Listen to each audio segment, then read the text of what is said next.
I want you to just imagine sitting in your car for a second. The engine is off, the parking lot is completely empty, and you're just staring at a piece of medical paperwork. Yeah, we've all kind of had that pit in our stomach at some point. Right, but imagine the estimate at the bottom of the page holds the absolute key to ending years of daily throbbing pain.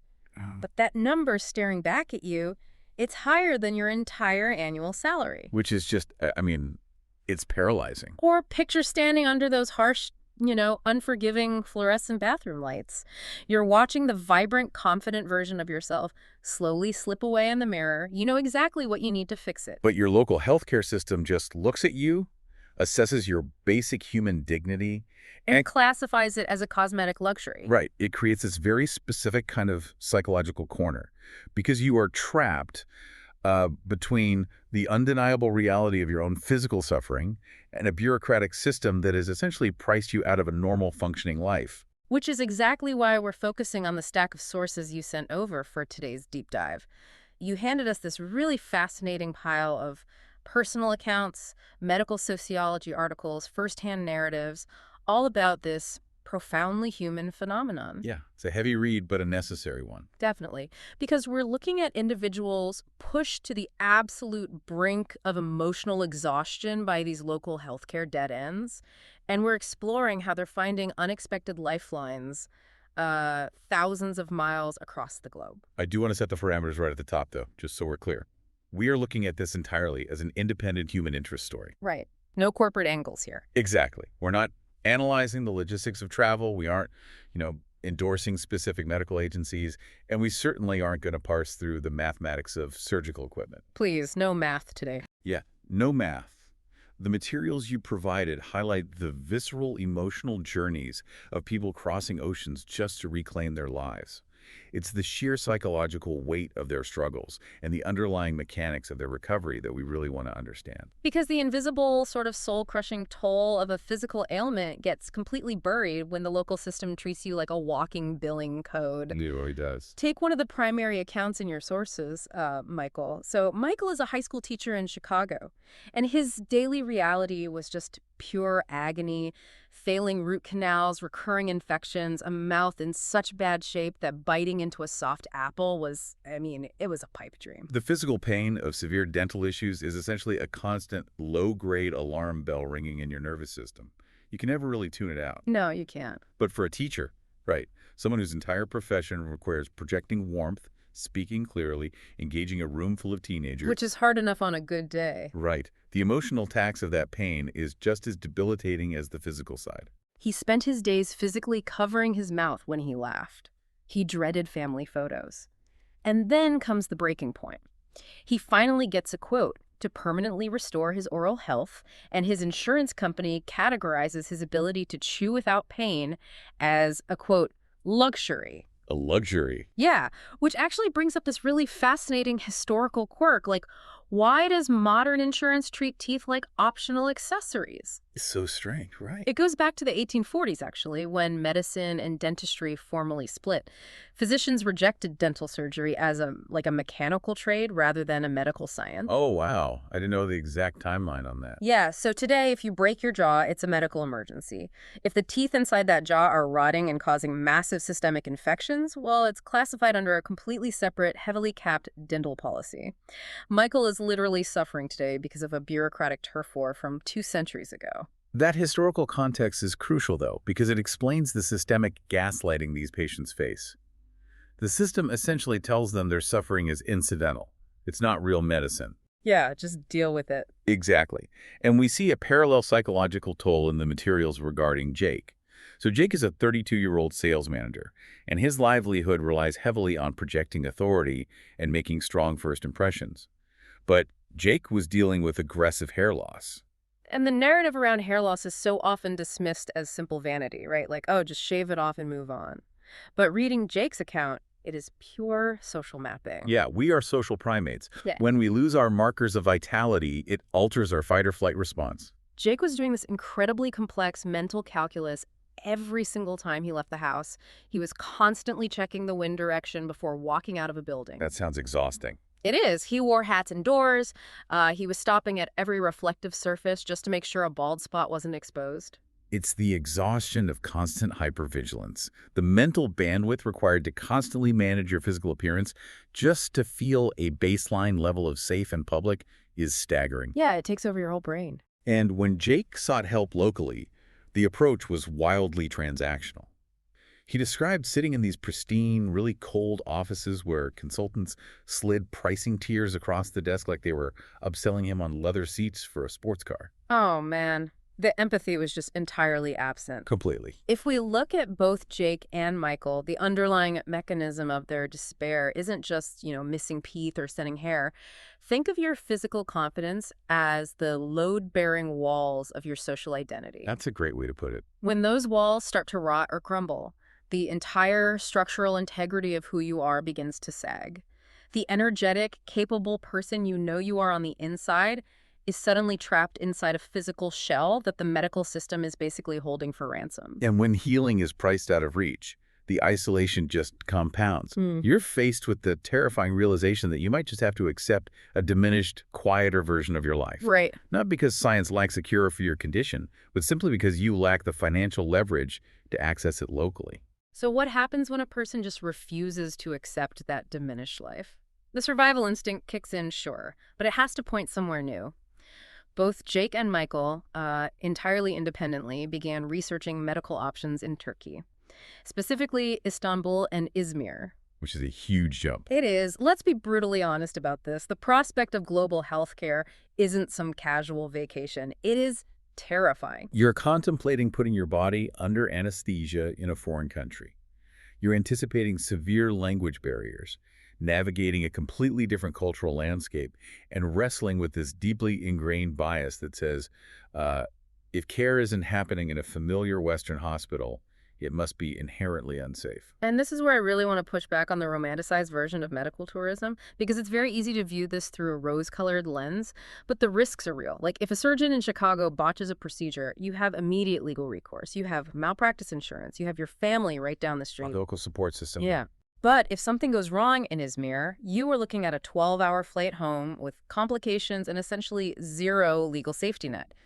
So how does a person mentally justify overriding that massive glaring risk? Well, the risk calculus completely flips when the status quo becomes unbearable. Okay. You're looking at a localized risk of complication abroad versus the 100% guaranteed certainty of a miserable life at home. Oh, wow. Yeah. The current local system, by denying them care, already feels like malpractice by neglect. The leap of faith occurs when the pain of staying the same finally outweighs the fear of the unknown. They realize the devil they know is slowly destroying them anyway. Exactly. And the first crack in that fear usually happens through a screen. Reading Michael's account of his virtual consultation is so telling. Yeah, I love that part. He logs onto this video call from his living room, stomach in knots, completely expecting the same transactional sales pitch he got in Chicago.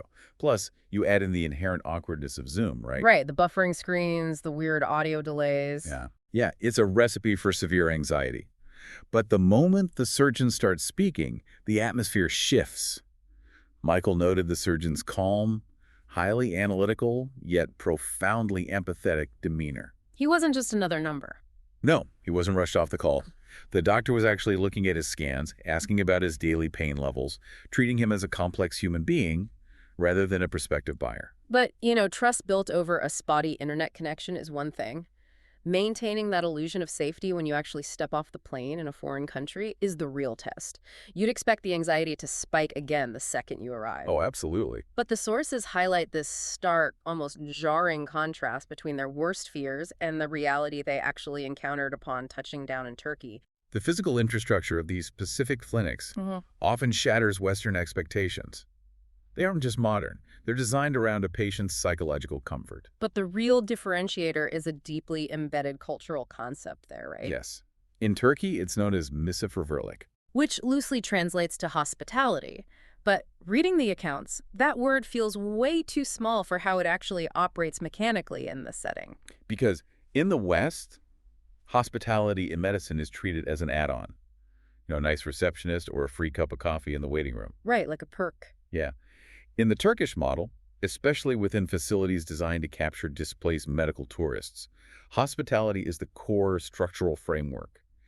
The clinical timeline isn't dictated by an insurance company's strict 15-minute billing increment. Thank goodness. The system is intentionally engineered to absorb the vulnerability of a traveler who just flew 5,000 miles. And you see that structural empathy so clearly in Jake's preoperative consultation. He arrives, and there's no ticking clock. The surgeon takes significant time to meticulously map out his new hairline with a mirror and a marker. Just taking his time. Exactly. And as Jake watches the surgeon redraw the frame of his face, the relief is just palpable. For a decade, his reflection had been a source of panic. Now, simply seeing the architectural blueprint of his face restored triggers a massive physiological release of tension. It's like putting your armor down. Michael had a very similar reaction just walking into lobby in Izmir. In a traditional Western clinic, you keep your guard up, right? Oh yeah, you're ready for battle. You're bracing to fight for your needs, to argue with billing, to justify your pain. Michael described feeling the need to fight just dissolve.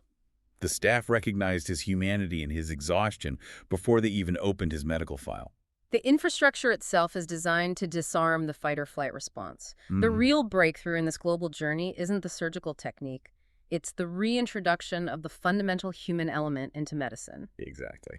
Empathy is the very first casualty in a highly bureaucratic, heavily corporatized local healthcare system. So having that empathy handed back to you, ironically by strangers in a foreign country, is deeply healing. But we do have to address what happens after the surgery, because the narrative often implies you just wake up fixed, like magic. Right, the movie montage version of recovery. Yeah, but the reality of the biological and psychological recovery is a brutal marathon. Getting on the plane home is really just the starting gun for a totally different kind of endurance test. Take Jake's timeline. He flies back to Chicago, and a few weeks later, he hits the trough of healing. This is the hard part. He experiences a biological phase known as shock loss. The newly transplanted hair, the very thing he traveled across the world to get, suddenly falls out. Which is terrifying if you don't understand the underlying biology. Right. When follicular units are surgically extracted and implanted, they experience significant trauma. They're briefly severed from their blood supply. Right. So as an evolutionary survival mechanism, those follicles enter the telogen resting phase. They drop the existing hair shaft to conserve energy and lay completely dormant while they reestablish vascular connections in the scalp. Intellectually, Jake knew this was going to happen. The doctors warned him. But psychologically, he's back in his familiar, stressful environment. He's looking at a patchy, healing scalp in the mirror, and the paranoia sets in. Of course it does. The brain starts whispering, "You made a colossal mistake. You fell for a scam. It's never growing back." Yeah. The psychological stamina required to just sit on your hands and trust the biological process for months is immense. Because you're carrying a highly vulnerable, in-progress version of yourself while trying to reintegrate into your normal routine. But then you hit that 3.5-month mark. The dormant follicles finally wake up. Jake describes standing in his bathroom, running his hand over his scalp, and feeling this dense, prickly stubble pushing through the skin. Oh, wow. He broke down crying.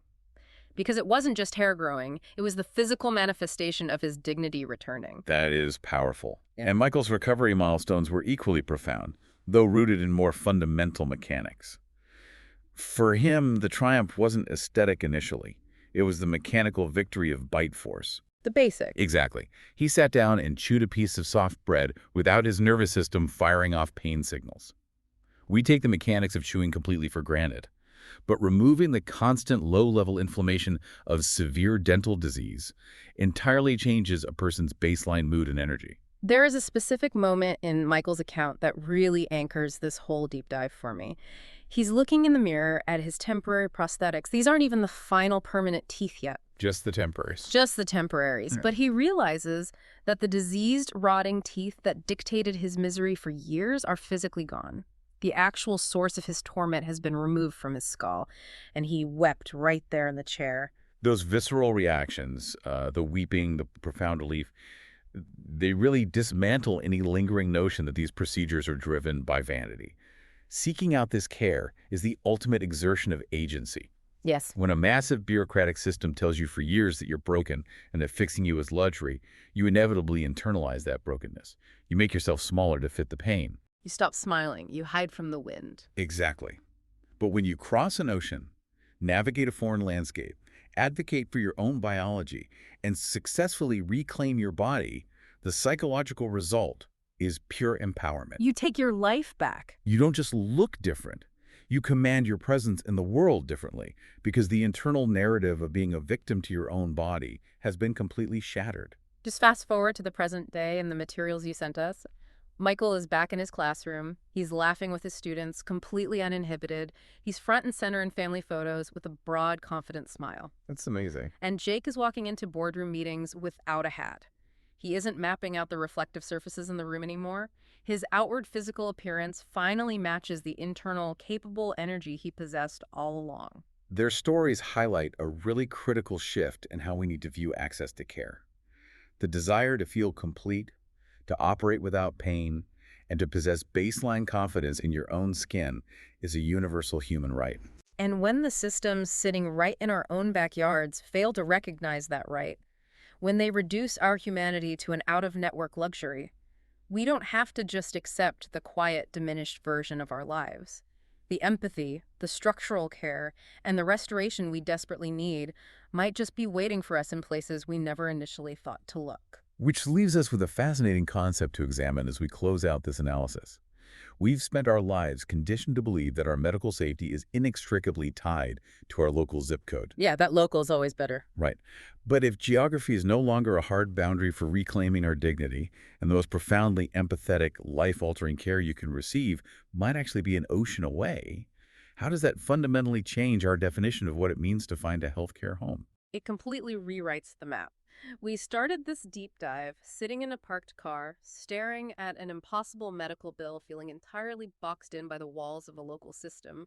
But the accounts we looked at today prove that those walls are largely an illusion. The sanctuary you need to rebuild the load-bearing walls of your identity might not be down the street. It might be waiting for you on the other side of a leap of faith.